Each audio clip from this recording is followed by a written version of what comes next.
Hello, students. So, the last video we covered chapter 15, and this one is for chapter 17. We do 2 chapters a week, and 15 and 17 is for this first week of the semester. Chapter 17 is over the New South and the New West, 1865 through 1900. Okay. So, just like before, I'm going to give you a brief introduction, and then David Shi's video will follow with a summary of the chapter. What I'd like to talk to you about right now is the assignment that we have for this week, and it's a podcast assignment. So, all you have to do is listen. It's very simple, and I just have a brief, simple worksheet to fill out.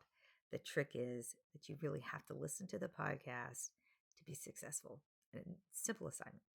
So you can find the podcast on Wondery.com if you want to find it on your computer or on your phone, or just use any of the podcast platforms, Amazon, Apple, Sirius, Pandora.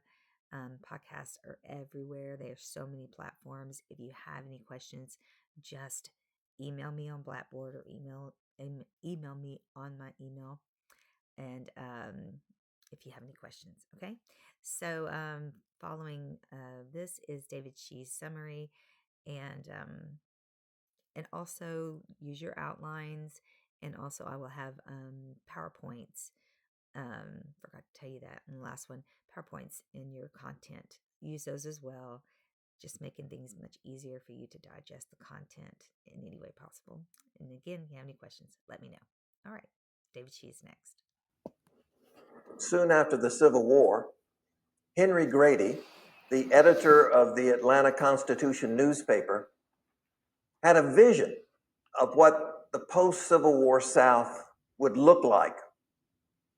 He called it the New South, and it included his assumption that for the South to revive its economy and its society and become a part of the United States again, it had to make some significant changes. Perhaps the most important of which was to diversify its economy. He claimed that one result of the Civil War was the realization that the Southern economy was so centered and dependent on cotton that it could not compete with the rest of the United States. So diversifying the Southern economy, integrating industry and business, factories and mills, in addition to the agricultural economy, was his focal point.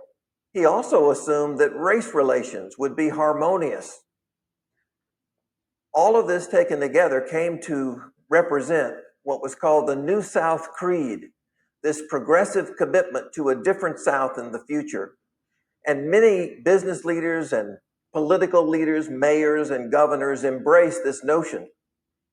However, it proved much more difficult to implement than Henry Grady or others had envisioned.